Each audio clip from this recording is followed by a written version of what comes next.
well-known Ugwonyama section of the Enugu-Onitsha Expressway. Fortunately, all 6 people in the vehicles escaped the crash without injuries.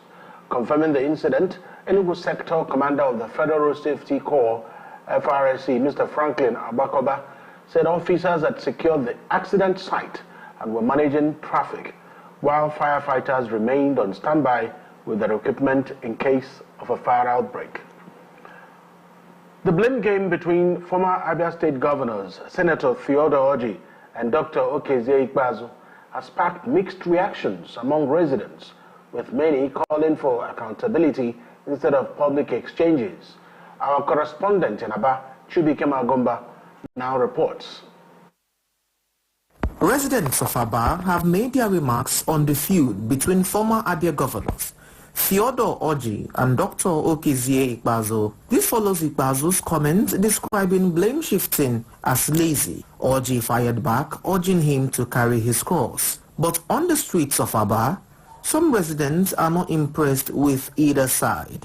One resident noted that if the former governor worked in the state, it would have made work easier for the incumbent governor. I'm thinking about that. Everyone had to carry his cross because the former governor easy. That's the problem. Another resident bluntly said he should carry his cross. He should go ahead and carry his cross. There's nothing to think about. He didn't do what as a governor. He should carry his cross. He should have made the state better if he met it at a gloomy state, he added.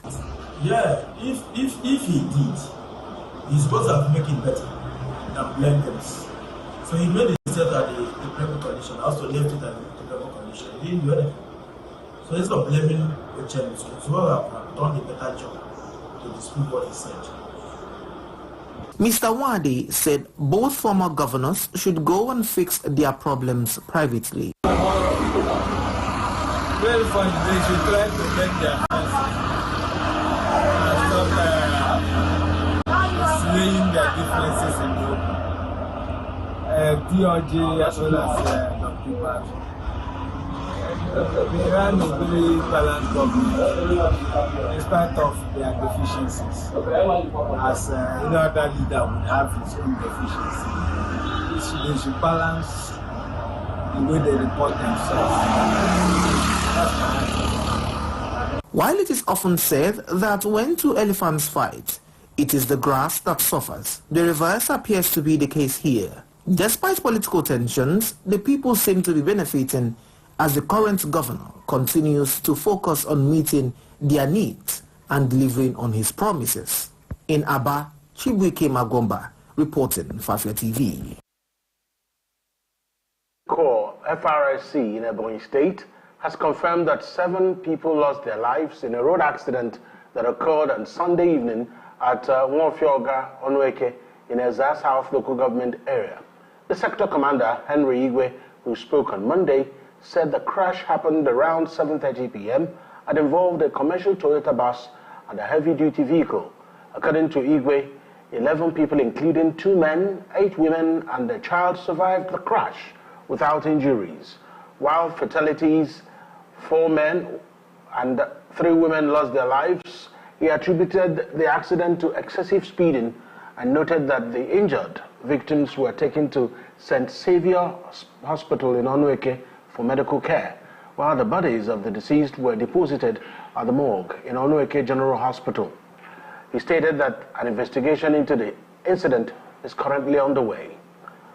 To the South-South region now, the Nigeria Bar Association, NBA, has confirmed it received 300 million naira from the Rivers State government while preparing for its 2025 Annual General Conference, AGC, which was originally scheduled to hold in Port Harcourt. This admission came after Rivers State Sole Administrator Ibok Ete Ibas demanded a refund of the funds, stating that the money was approved by the now suspended Governor Siminalayi Fubara. In response, the NBA clarified that the 300 million naira was given as an unconditional gift and not as a payment tied to hosting the conference. Meanwhile, the state government, through a statement by Vice Admiral Ibas, media aide Hector Wiko Ubo criticized the NBA's justification for moving the event despite receiving the funds. And lastly, on the regional scene now, Chidera Good News Aja, a graduate of the Ebonyi State University living in Lagos, has courageously been battling chronic kidney disease. Her plight has been worsened by the harsh economic conditions. Our Lagos State correspondent, Kingsley Emeka, has the report. Chidera Aja has relied on dialysis to stay alive, enduring both physical and emotional pain as she fights for a chance at life. In a moment of hope, the Ebonyi State government stepped in, offering donations for her much-needed kidney transplant. However, upon arriving in Lagos, Chidera was met with devastating news. The cost of the surgery had doubled due to the worsening depreciation of the Nigerian naira. To make matters even more challenging, her father, who had seamlessly volunteered to be her kidney donor, was declared unfit for the operation. Hi, my name is Andrea Billis Chidera, student of Ebonyi State University, Department of Mass Communication. I'm at 300 level and I'm 20 years. I've been diagnosed of chronic kidney disease this year around March, and since then I've been placed on dialysis at least twice a week. The treatment is so expensive. With no choice but to continue with her dialysis, Chidera has exhausted the funds donated for her transplant. Her story sheds light on the broader struggles faced by many Nigerians as the country's economic challenges turn basic healthcare into unattainable luxury for an average citizen. The subsidy removal occurred in the country, causing the inflation of everything, including the price of the operation. I kept going about the whole process of the operation, doing tests with my dad, who was supposed to be my donor. Along the line, he was disqualified. I was stranded. I didn't know what to do, but I was advised to go back to my sponsors, tell them what's happening and the update with me, which I did, but to date, there has been no response. Of course. Despite the odds, Chidera remained hopeful, bravely facing each day with a will to survive that inspires many. Her plight highlights the urgent need for systematic changes in the Nigerian's healthcare sector and economic policies so that no one is forced to make impossible choices just to stay alive. In Lagos State, Kingsley Emeka reporting for Afia TV. Thank you, Kingsley. Such a touching story there. We'll take a break at this point. When we return, we'll have stories from the national scene. Stay with us.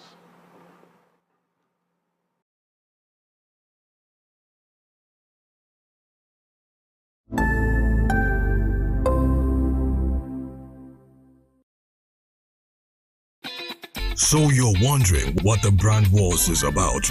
Come, let me tell you.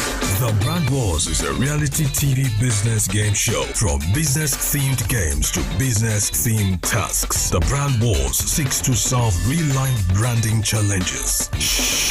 Are you aware that 25 million naira worth of prizes are up for grabs? This includes 10 million naira cash, free business advertisements on DSTV and GoTV for 30 days, and an all-expense-paid weekend getaway at the landmark Nikkei Lake Resort. Oh, by the way, registration and voting is open, and it's just, hold on, 100 naira only. To register and vote, visit www.fonziweb.com/brandwars or download the Fonzie app on Google Play or iOS stores now. For inquiries, call 091 55 33 49 49. Now that you know, what are you waiting for? Register now. Proudly brought to you by Fonzie and Landmark Africa Group, season sponsors, and supported by Afia TV, Afia 99.3 FM, Market Studio, Zoe Multimedia Studios, and Obalende, Enugu.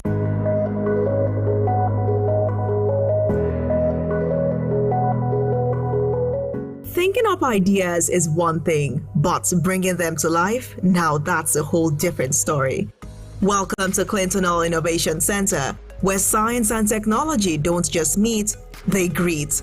You are going beyond retailing and just randomly importing things to actually producing and inventing things for your fellow manufacturers. In fact, and also, of course, the retailer and the wholesaler on the other side. I made a commitment to myself that when I grow up, that I'm going to build a center for innovation where people like me who have ideas, designs, talents can come and have access to equipment and machines to build prototypes. This isn't your average workspace. It's a fine example of a maker space and hardware incubator that's exploding with innovation, engineering, and real manufacturing magic. I'm not interested in protection or patent or copyright. I'm more interested in sharing. So I'm sharing, I'm teaching, I'm building people. Maybe when we have built, we can maybe choose to go to protecting. But right now, my priority as a leader is training, sharing, instead of protecting. Would Clinton Hall Innovation Center win a seat at the 100 over 100 table? Only time will tell.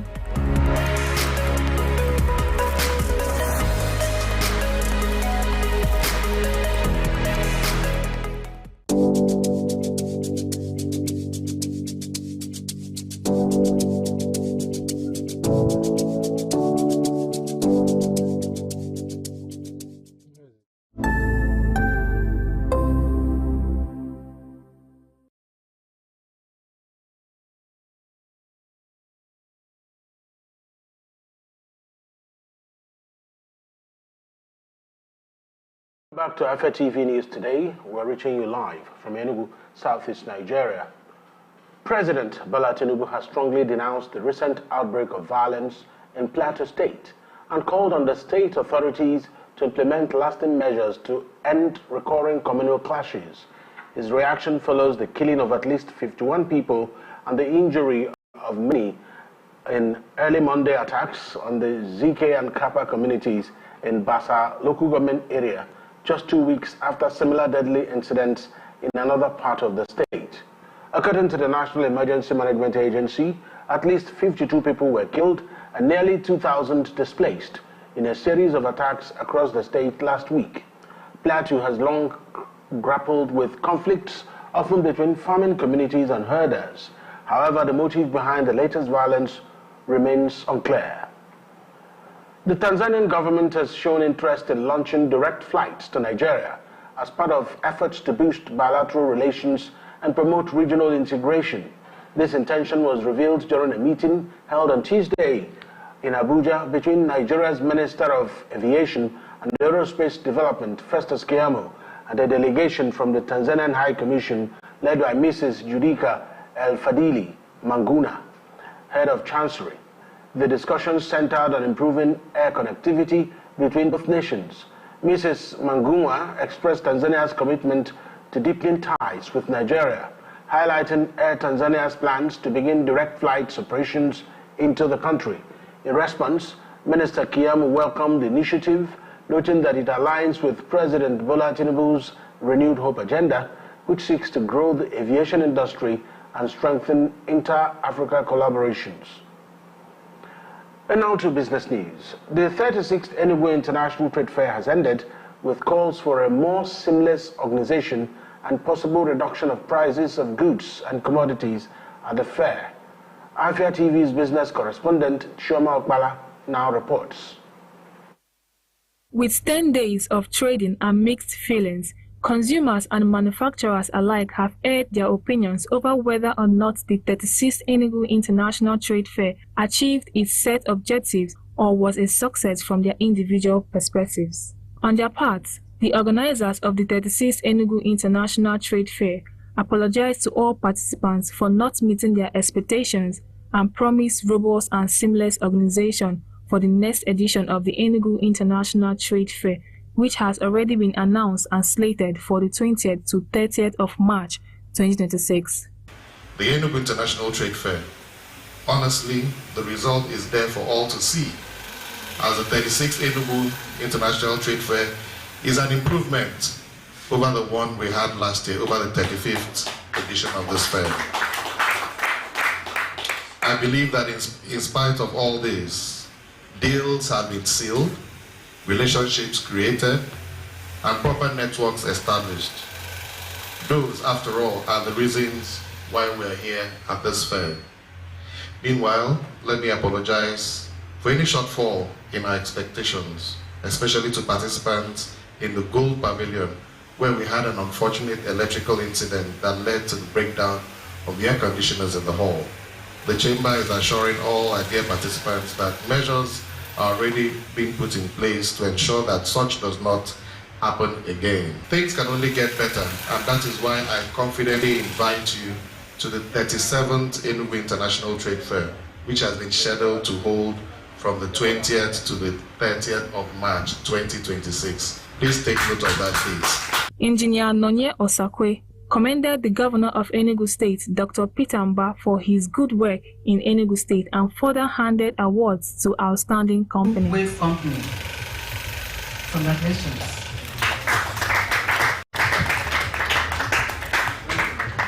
Engineer Nnanyelugo Onyemelukwe gave the vote of thanks and further appreciated the government of Enugu State.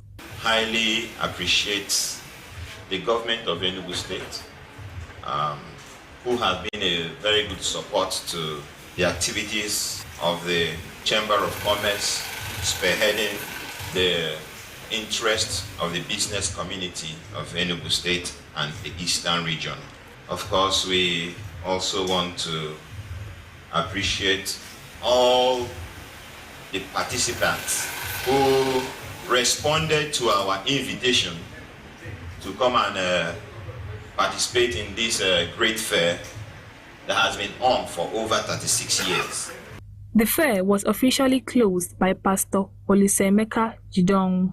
So on behalf of the Council, on behalf of the Chamber of Commerce, Board of Trustees, by the privilege conferred on me, I declare this 36th fair closed.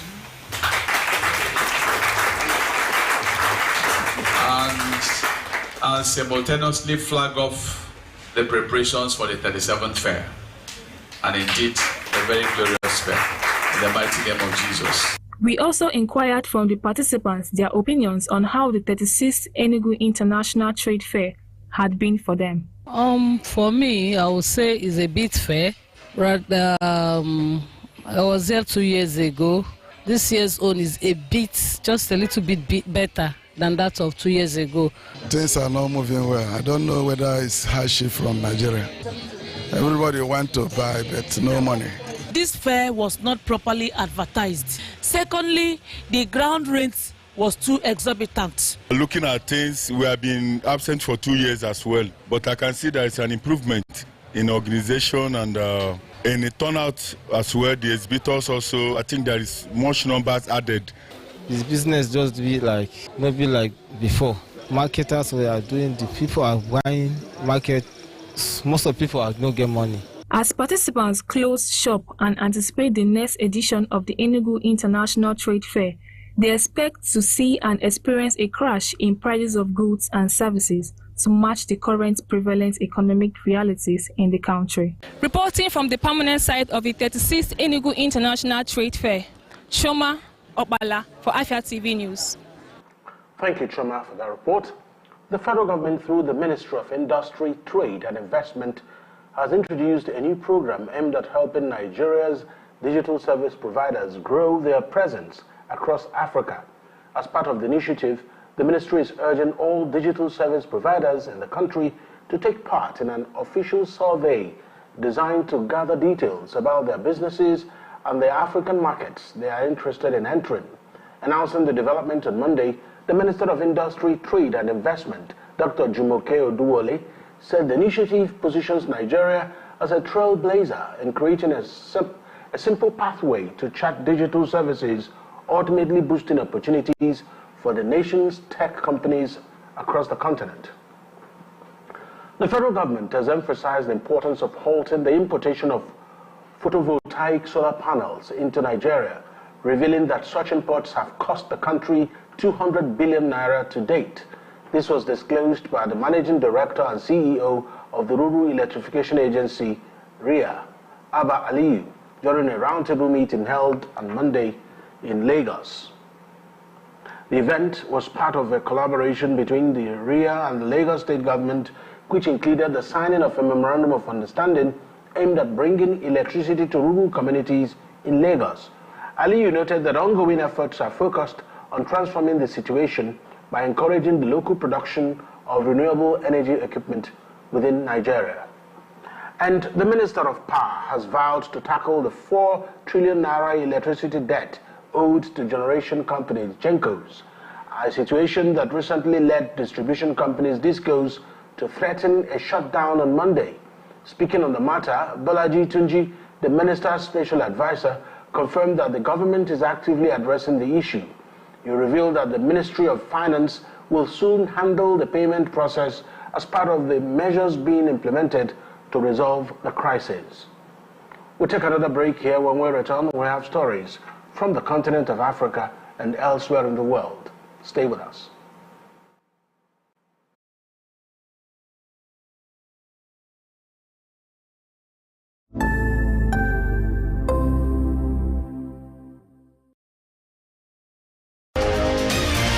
Here is exciting news. Registration for the Brand Wars Business Game Show has been extended to May 11th, 2025. Are you ready to take your business to the next level and win 25 million naira worth of prizes? Whether you're a seasoned business mogul or an aspiring game changer, Brand Wars is your stage to shine. To register for 100 naira only, download the Funzy app on Google Play and iOS stores. Funzy is spelt as F-U-N-Z. Fill in your data and verify your email. Upload a 30-second video stating why you want to compete. Then get your friends to vote for you. Hurry, the clock is ticking. For inquiries, call, send SMS or WhatsApp message to 09155334949. That is 09155334949. You've got until May 11th to secure your spot and be part of the action. Brand Wars, where business meets battle.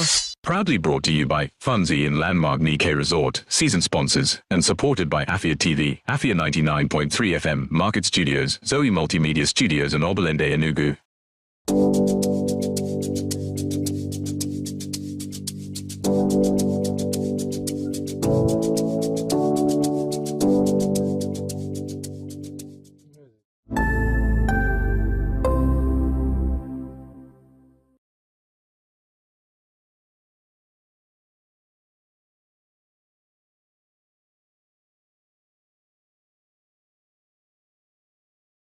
Back to Afia TV News today. We're reaching you live from Enugu, Southeast Nigeria. My name is Alex Obodo. To the continent of Africa, Ghana has directed all foreign players to exit its gold trading market by the end of April, according to a statement from a newly established government agency on Monday. This move is part of efforts to reform the country's gold purchase system, boost revenue, and curb smuggling. Previously, both local and foreign firms with export licenses were permitted to buy export gold mined by small-scale operators. However, the new framework replaces that model, granting exclusive rights to a new entity, the Gold Board, to handle the purchase, sale, testing, and export of artisanal gold, while all previously issued licenses are now invalid. According to the statement, foreigners have until April 30th to exit the domestic gold market, although they may still apply to purchase or export gold through the Gold Board. Meanwhile, on the foreign scene, South Korea announced on Tuesday that it is increasing its support for the crucial semiconductor sector to 33 trillion won, which is approximately $23.25 billion, marking a roughly 25% rise from the 26 trillion won package introduced last year. According to a government statement, the move responds to growing uncertainty in U.S. policy and intensifying competition from Chinese chip makers. The joint statement from several ministries said that as part of the expanded support, Seoul will boost financial aid for the chip industry to 20 trillion won, up from 17 trillion won. The government explained that this increased investment aims to help domestic semiconductor companies manage rising production costs and stay competitive in the global market. In sports news now, the Nigeria Football Federation, NFF, has refuted claims that it owed the late Super Eagles captain and coach, Christian Chukwu, $128,000 prior to his death. Responding to the allegations circulating on social media, NFF General Secretary Mohammed Sanusi stated on Monday that there is no record indicating any unpaid debt to Chukwu, who passed away on Saturday at the age of 74. Sanusi also encouraged anyone with credible evidence of unpaid dues to any former coach to present it. Heartland head coach Emmanuel Amuneke has shared his thoughts on his team's impressive 2-0 away victory over reigning champions Rangers. The Naze Millionaires secured the win at the Nnamdi Azikiwe Stadium in Enugu on Sunday with goals from Suraju Lawal and Isaac Nasi. This marks Heartland's second away triumph of the 2024-2025 season and provides a major boost to their hopes of staying in the top division. The win lifts the Owerri-based side to 15th place on the table with 41 points. They will next welcome Kwara United for a home clash this weekend. We'll take a break. When we return, we'll have more on the news today. Stay with us.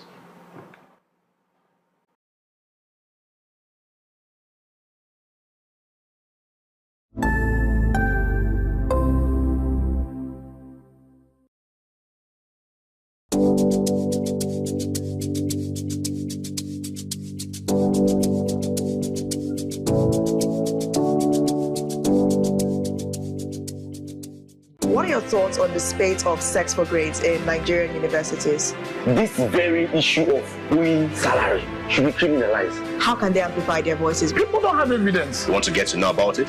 Have to stay tuned right here on Afia Morning Show to get the pulse and the feel of that.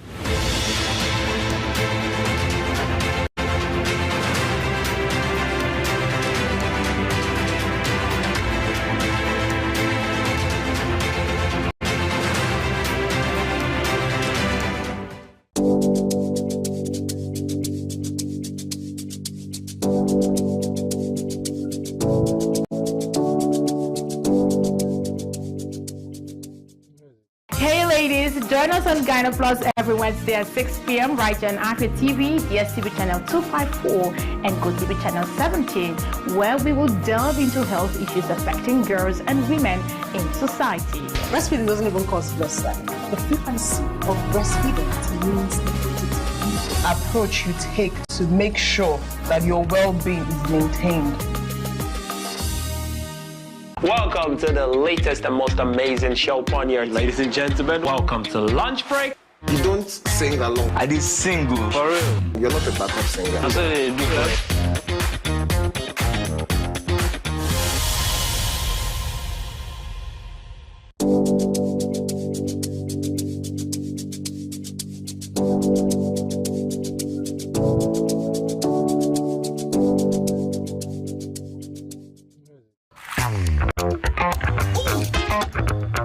Time check, it's 2 p.m. and it's time for us to vibe, chill, and relax. Ladies and gentlemen, welcome to Lunch Break on Afia TV. So Lunch Break is all about the music, it's all about fun, it's all about entertainment, it's all about entertaining gossip and stories from social, it's all about the latest trends, it's about what's lit, it's all about the games with our guests, and yes, in general, I like to say it's all about the vibe and vibes only.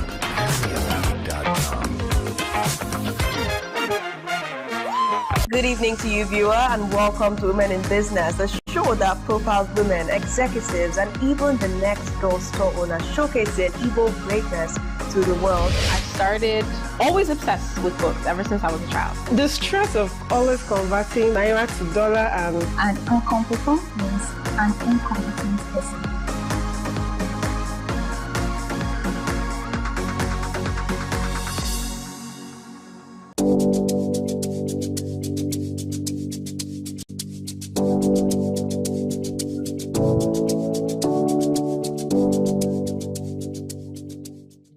What are your thoughts on the spate of sex for grades in Nigerian universities? This very issue of owing salary should be criminalized. How can they amplify their voices? People don't have evidence. Want to get to know about it? Have to stay tuned right here on Afia Morning Show to get the pulse and the feel of that.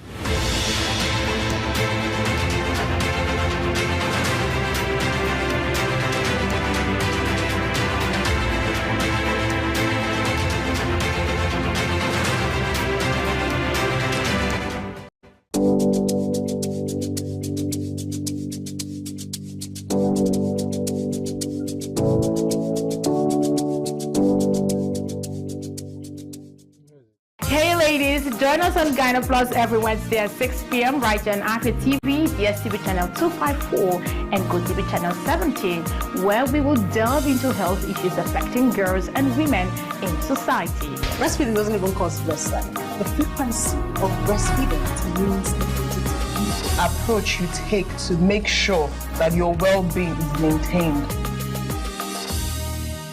Welcome to the latest and most amazing show on here, ladies and gentlemen. Welcome to Lunch Break. You don't sing along. I did single. For real. You're not a backup singer. That's what they do.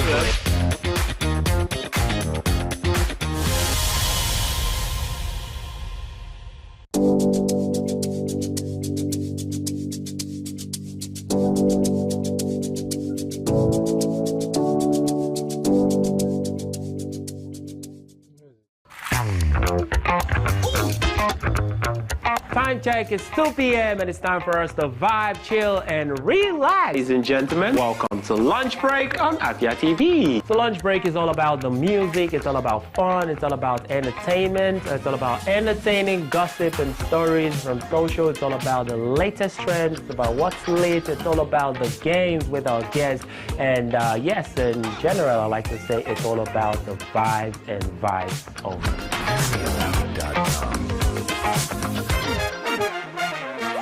Good evening to you, viewer, and welcome to Women in Business, a show that profiles women, executives, and even the next door store owner, showcasing Igbo greatness to the world. I started always obsessed with books ever since I was a child. The stress of always converting naira to dollar and an incompetent means an incompetent person.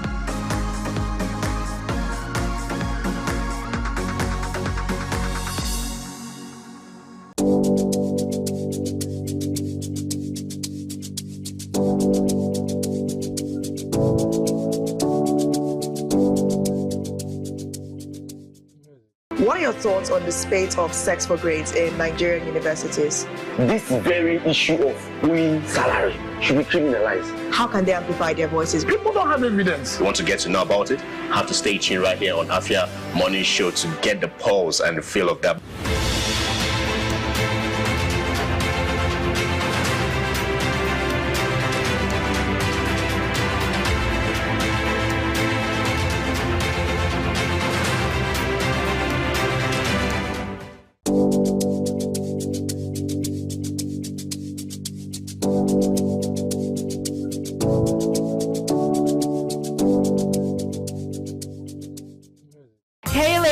Join us on Gyna Plus every Wednesday at 6 p.m. right here on Afia TV, DSTV channel 254, and GoTV channel 17, where we will delve into health issues affecting girls and women in society. Breastfeeding doesn't even cause breastfeeding. The frequency of breastfeeding means the approach you take to make sure that your well-being is maintained. Welcome to the latest and most amazing show on here, ladies and gentlemen. Welcome to Lunch Break.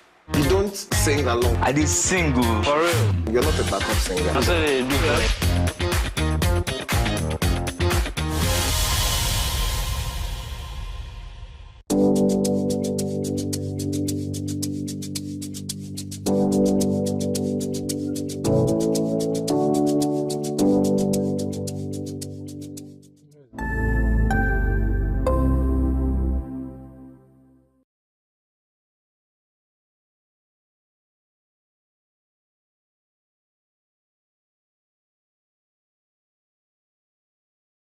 Welcome back to Afia TV News Today. It's the discussion segment here on the news, and this afternoon we are taking another look at the trade war, if you like, but then it's a tariff regime that the US are bringing on board. Some say they are targeting China, some say they are targeting Mexico and Canada, some say they are also targeting other countries of the world. But what does America really want with the tariffs it is imposing, and how will that affect those other countries that are the receiving end of these tariffs? And ultimately, how will these tariffs affect Nigeria? Because ultimately, there has to be some ripple effect. To help us put this in perspective this afternoon is Aniche Ndudum Roland. He's a financial analyst and CEO of Rugon Capital Limited. Thank you so much, Aniche, for coming. So first of all, is this Is this new, this whole tariff thing? Is it a new thing? Did it just come on the block? Have we seen it before in the past? Yes. Let's take us back to 1971, August 15th. There was Bretton Woods Agreement in 1944, which was a gold dollar-backed standard. And America had 20,000 tons of gold to support global trade. Now there were heavy exporters of goods, countries like Holland, Germany, and France. I think basically even Japan. And so in their excess trade surpluses, they demanded for gold rather than the dollar. And so these countries, these countries actually demanded for more gold, and they kept on draining it. It got to a height where President Charles de Gaulle sent his warships to America, and they evacuated the bulk of their country's gold in exchange for the dollar because of their surplus trade. Now, it was a big challenge to the American government, and they shut it down, which was termed the Nixon effect. And so they now had to, 3 years later, America now had to go into an alliance with Saudi Arabia to peg the dollar to the Saudi oil. And so every country that needs to buy crude oil has to has to trade in dollar. And so that was a drastic change. Richard Nixon did not consult with anybody. It was in national interest that was embarked upon. Something similar again happened with Ronald Reagan. Japan in the 80s were the biggest exporters of electronics, machineries, what have you. And so their trade surpluses became very, very high. Now what did Ronald Reagan do? He introduced the same tariffs to ensure that Japanese factories are established in America. That was the aim. Because they produce cheap, labor is cheap, everything is cheap there. So rather than America lose businesses or manufacturing concerns to Japan, okay, at that time, they are now attracting it back to America and ensuring that Japanese firms established in America employ American citizens, contribute to productivity and the GDP of the country. And so that was what the aim of the Ronald Reagan's administration in the 80s, and it was successful. So it's not a new thing. It was done and it was successful. And so what we are seeing right now is more or less like a repeat of history. I read Stephen Miran, the head of Trump's economic advisors, a structural guide a guide to restructuring global trading system, and the tariffs was discussed.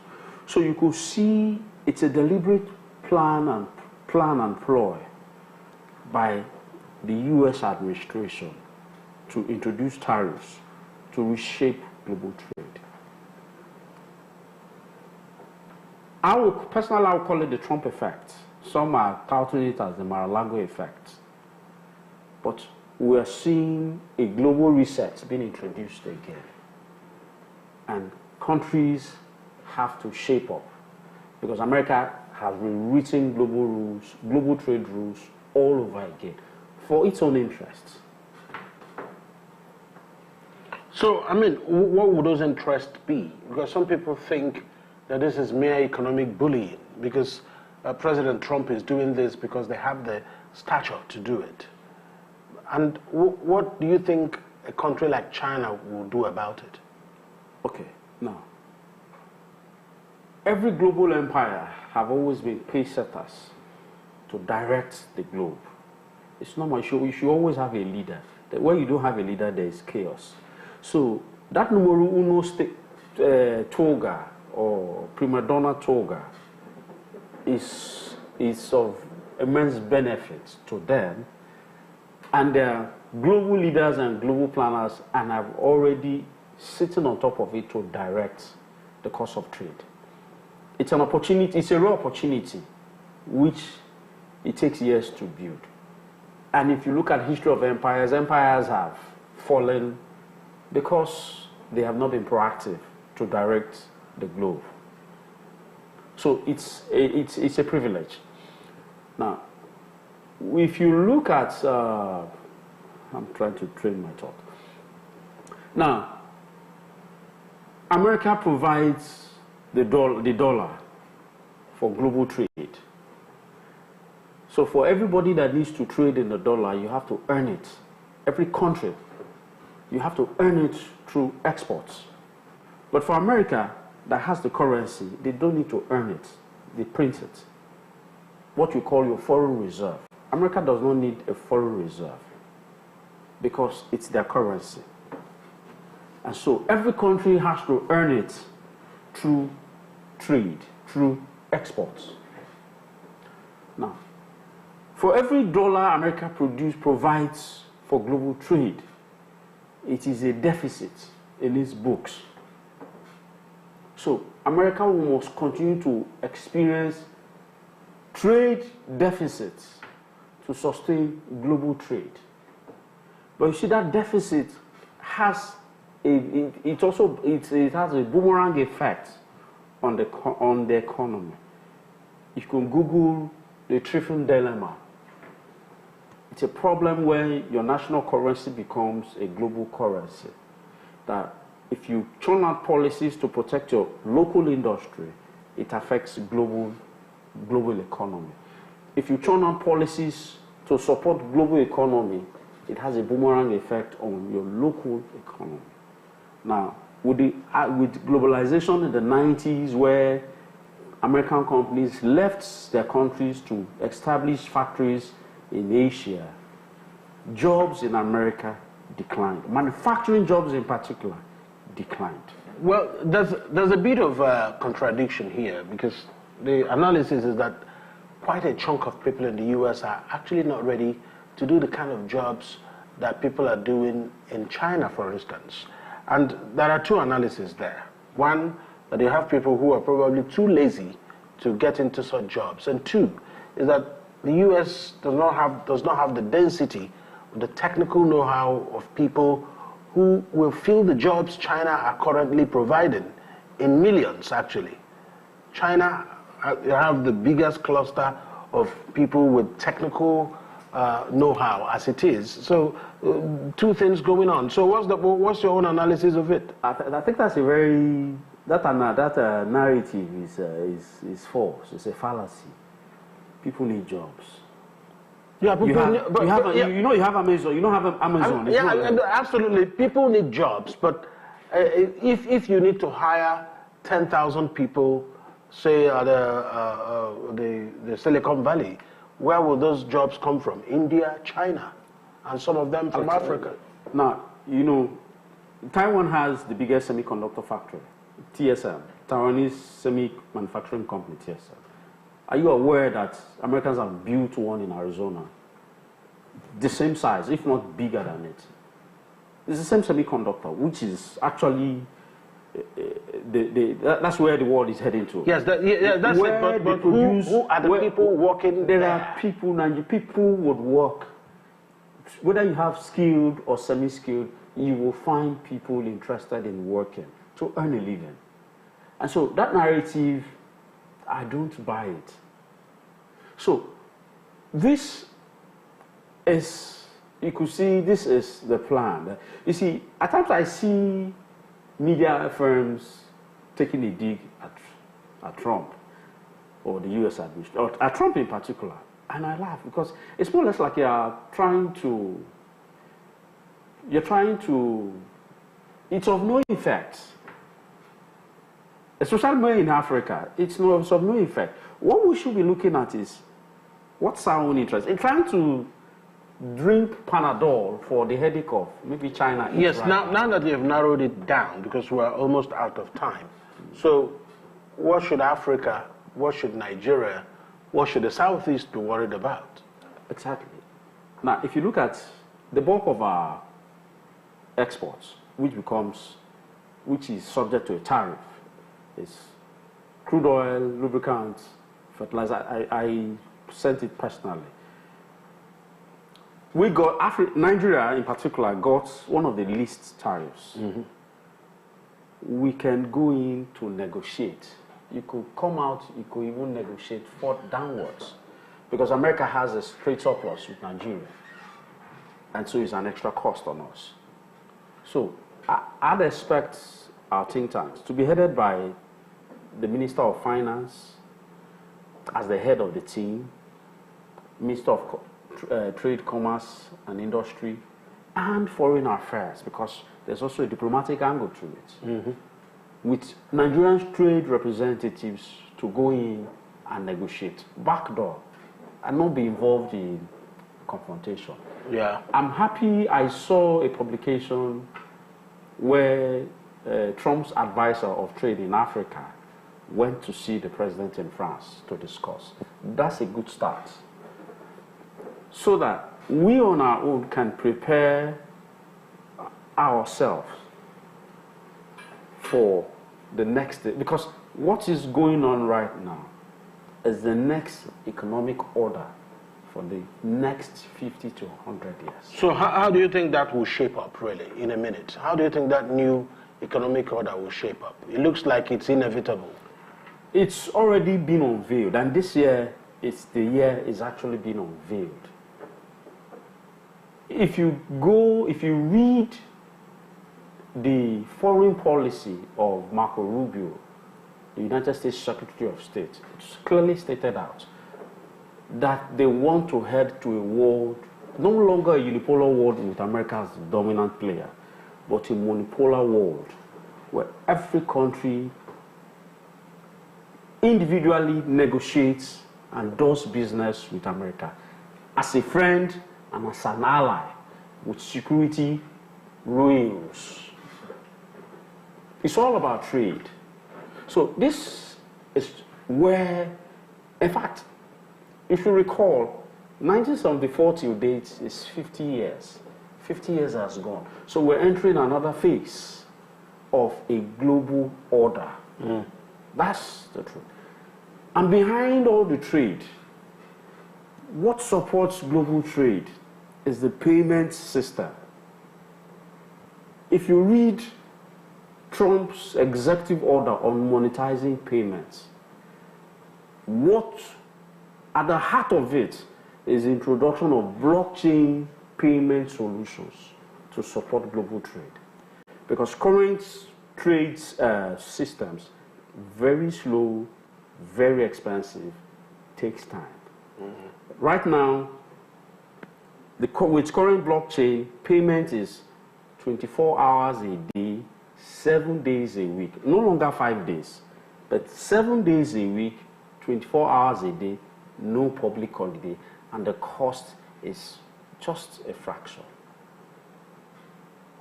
So you could see it's a deliberate plan, both political, that has both economic and political undertones. So every country needs to, I believe most countries have proactively geared up, positioned themselves. Yeah. And they're already taking shape. That's right. I mean, President Trump was showed the other day saying that one of the country's leaders who was just calling him, crying to negotiate, was, I won't say all the things he said, he's interested to use Trump's words on TV sometimes. Everybody's negotiating behind the scenes. Yeah. So that this idea of thumping your chest, and no work. Nah. All right. It's only countries where if you have some financial muscle, like China, you could make some maneuvers. We will call it maneuvers. Like China. We call it maneuvers. Nigeria too will also be making some maneuvers to guard against shocks, because there will be shocks on the way, recessions on the way. So you need to make some maneuvers along your way with it. I want to see the country, you could see the price of gold is inching up. You said about the dollar reducing the value. Yeah. Yes, it has an implication on the value of the dollar. Yeah. Everybody thinks the dollar is strong, but so now there's a bit of pressure on gold because that's the next. You need to store your wealth. Exactly, because the dollar is also losing value, and gold is money. Gold, we need to take that. People who are trading in gold are smiling to the back. Currently, even the price of gold is being undervalued. Because if you look at John Dexter's inverted pyramid, which I sent. Yeah, gold will have that pyramid. It can show, I don't know if you can show me. Yeah. Just help us and put that up for a minute, the pyramid there. Yeah, just go ahead. Okay, so you can see the gold is at the base. Yeah. And global trade, everything has all expanded. And so the value of gold needs to be increased in size because liabilities has all expanded across the globe. So when your liabilities is more than your assets, what do you need to do? That's where the revaluation of gold comes in. And so the price of gold is inching up gradually, but it will come to a stage, the global powers will sit down, just like the Louvre Accord or the Plaza Accord in the 80s, and will reprice the value of gold. Basically 5,000 to 10,000 to support global trade. That would be a good place to leave it. Thank you so much, as always, Aniche Ndudim Roland, financial analyst and CEO Rugon Capital Limited, always illuminating to have this chat. Thank you very much. And to end the news here, there is a reminder of our top stories. Residents react as former Abia leader trade blames. President Tinubu has asked Plateau State to confront ethno-religious crisis behind killings. And the federal government has moved to facilitate expansion of Nigeria's digital service providers across Africa. In South Korea, we told you that they've unveiled $23 billion support package for chips amid U.S.